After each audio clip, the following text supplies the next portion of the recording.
Hello guys, welcome to my channel. I'm Manjusha. நீங்கள் இப்போ தான் என்னோட சேனல் புதுசாக பார்க்குறீங்கன்னா மறக்காமல் சப்ஸ்கிரைப் பண்ணுங்கள்.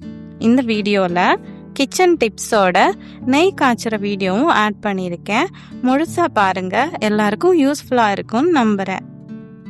காலையில் பிரேக்ஃபாஸ்ட் லஞ்ச் ப்ரிப்பேர் பண்ணுற வேலை முடிஞ்சிடுச்சு. அடுத்து வீடு வேக்யூம் பண்ணுற வேலை இருந்தது.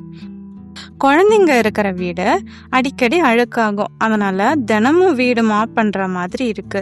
மோஸ்ட் ஆஃப் த டைம் சின்ன கிளாத்ல அழுக்கு இருக்கிற இடம் மட்டும் தொடச்சுப்பேன். கிச்சன் கவுண்டர் டாப் ஃப்ரீயா இருந்தாலே நமக்கு கிளீன் பண்ற வேலை ஈஸியா இருக்கும்.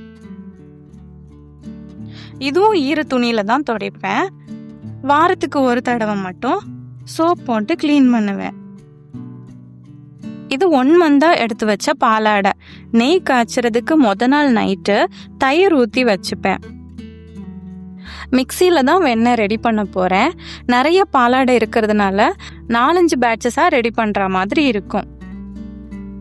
எல்லாம் ரெடி பண்ணிட்டு இந்த வெண்ணெயை நல்லா 2-3 தடவை வாஷ் பண்ணணும். வாஷ் பண்ணிட்டு அடுப்பில் வைக்கணும்.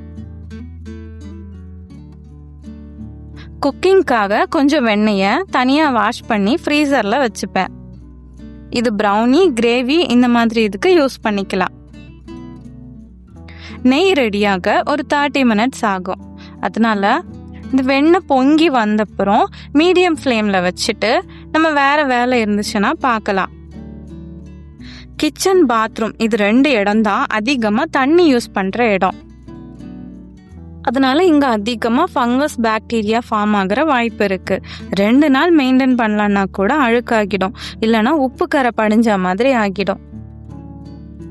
ஆனால் இது மெயின்டைன் பண்ணுறது ரொம்ப சிம்பிள் தான். தண்ணி தேங்கி இருக்கிற இடத்த வைப்பர் யூஸ் பண்ணி வைப் பண்ணிகிட்டே இருந்தீங்கன்னா உங்களுக்கு சிங்கு, கவுண்டர் டாப் எல்லாமே க்ளீன் ஆகிடும். கொஞ்சம் தண்ணி சிந்திடுச்சுன்னா அந்த இடத்துல துணியை வச்சு தொடச்சிட்டு வைப் பண்ணிக்கலாம், இல்லைன்னா டைரக்டாகவே வைப் பண்ணி நம்ம எடுத்துக்கலாம்.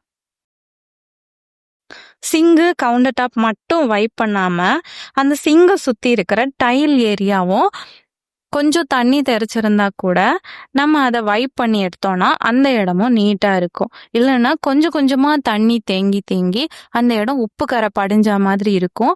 மொத்தமாக சேர்ந்த அப்புறம் நம்மளால க்ளீன் பண்ணுறது ரொம்ப கஷ்டமாகிடும். அதனால முதல்ல இருந்தே நம்ம இந்த மாதிரி மெயின்டைன் பண்ணிக்கிட்டு வரலாம். அப்புறம் பாத்திரம் விளக்கிட்டு சிங்கு பக்கத்துலேயே கவுத்தி வைக்காம இந்த மாதிரி ட்ரேல தரையில் இல்லைன்னா ஸ்டூலில் மேட் போட்டு அதில் வச்சிங்கன்னா இன்னும் நீட்டாக இருக்கும்.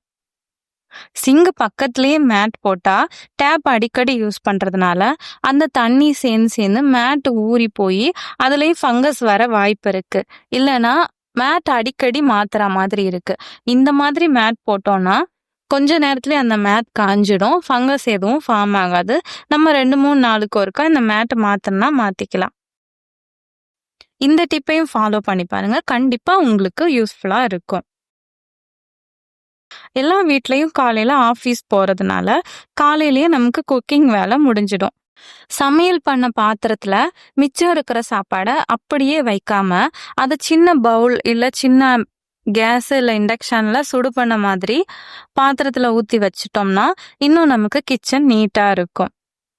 பெரிய பெரிய பாத்திரம் இடத்த ரொம்ப ஆக்குப்பை பண்ணும், அதுவும் பார்க்கவும் நல்லா இருக்காது.